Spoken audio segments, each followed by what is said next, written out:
सत श्री अकाल. तुम्हाला काय वाटलं मी आता पंजाबीमध्ये रेसिपीज करते? अजिबात नाही. मी तर मराठीमध्येच रेसिपी करणार आहे. पण आज मी जी रेसिपी करणार आहे ती एकदम ऑथेंटिक पंजाबी कढीची रेसिपी आहे. कढी तर आपण महाराष्ट्रीयन्स पण बनवतो, पण या पंजाबी कढीमध्ये कांदा आणि मेथीची कुरकुरीत भजी टाकली जातात. आणि नुसती कढी कशाला बनवायची बरं? तर त्याच्याबरोबर आपण बनवूया एक फ्लेवरफुल जीरा राईस. तर चला आपण बघूया ही कढी कशी बनवायची ते.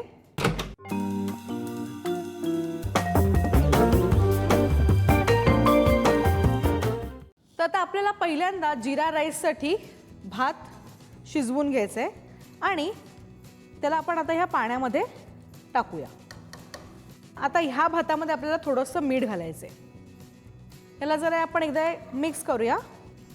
थोडीशी हीट आपण वाढवली तर चालेल. मीडियम हीटवर झाकण लावूया आणि ह्याला आता शिजून देऊया. आणि आपण ह्या आता मोठ्या बोलमध्ये कढीचं मिक्सचर बनवूया. त्याच्यासाठी दही घ्यायचं आहे. दही जर आंबट असेल तर ही कढी अजून छान बनते. आता काय होतं की आपण जेव्हा डायरेक्ट दही पॅनमध्ये टाकतो तेव्हा ते दही फाटतं. तर ते फाटू नये त्याच्यासाठी आपण ह्याच्यामध्ये थोडंसं डाळीचं पीठ घालणार आहोत किंवा बेसन घालणार आहोत. थोडीशी स्पायसी करण्यासाठी आपण ह्याच्यामध्ये हिरव्या मिरचीची पेस्ट घालणार आहोत. ह्याच्यामध्ये आपण घालूया मीठ आणि आपण ह्याच्यामध्ये घालूया हळद. आता पाणी घालण्याच्या आधी एकदा ह्याला आपण चांगलं मिक्स करून घ्यायचं आहे.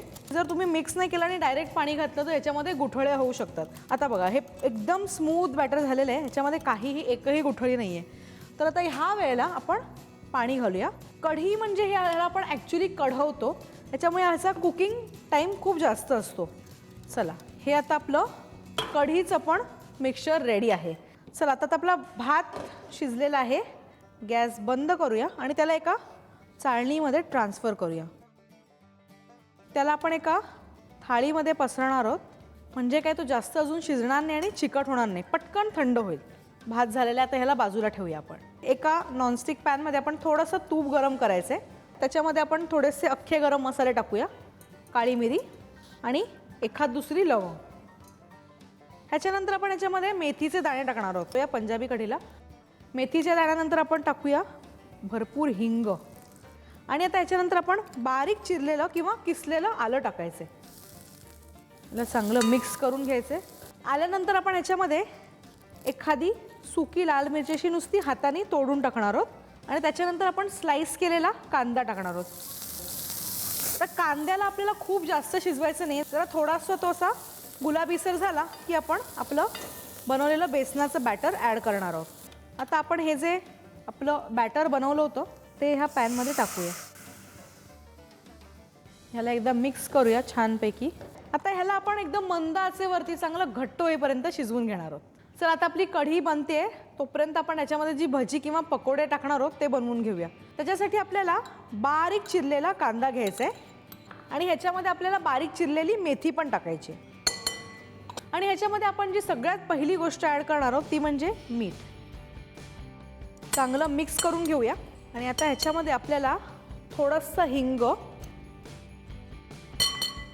थोडासा ओवा, बारीक चिरलेलं आलं. आता आपण थोडे मसाले ह्याच्यामध्ये टाकणार आहोत. हळद आणि लाल तिखट. बस. आता आपण ह्याच्यामध्ये बेसन ॲड करणार आहोत. सगळे जिन्नस व्यवस्थित मिक्स करून घेऊया. आता हे आपले थोडंसं आपण ह्याच्यामध्ये पाणी टाकूया म्हणजे त्याचं एक छान बॅटर बनेल. आता आपलं हे भज्यांचं पीठ ऑलमोस्ट झालेलं आहे. फक्त आपण एक इन्ग्रेडियंट ॲड केलेला नाही आहे, तो म्हणजे थोडासा बेकिंग सोडा. बेकिंग सोडा ॲड केल्यानंतर एक चांगलं टेक्स्चर येणार आहे आपल्या भजीला. तर हे आपण मिक्स करूया. आणि आता ही भजी आपण तेलामध्ये हाताने सोडायची. काही असा पर्टिक्युलर शेप वगैरे त्याला देत बसायचं नाही आहे. व्यवस्थित मीडियम हीटवरती आपण छान करपूस होईपर्यंत ही भजी तळून घ्यायची.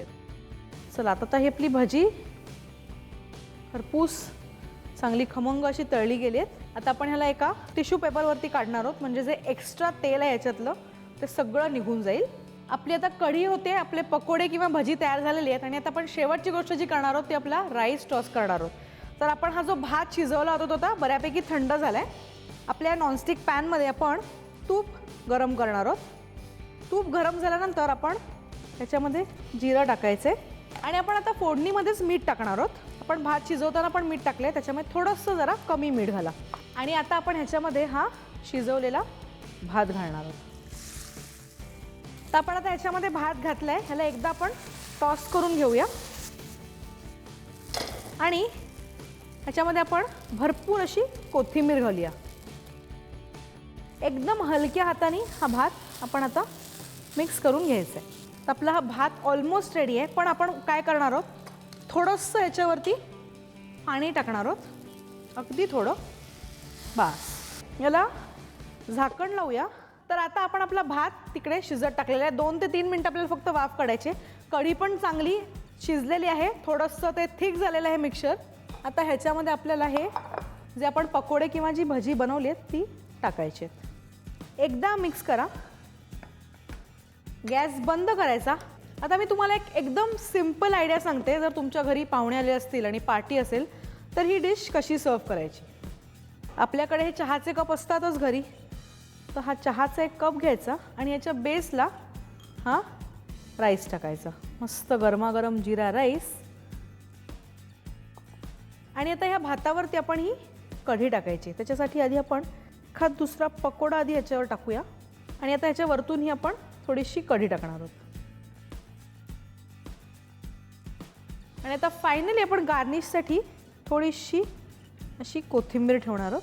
तर ही आपली पंजाबी पकोडा कढी आणि जिरा राईस तयार आहे. एकदम सोपी recipe.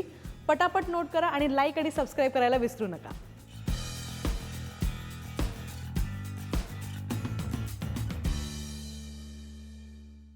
If you like our videos, do subscribe to our channel. Stay connected. Happy cooking!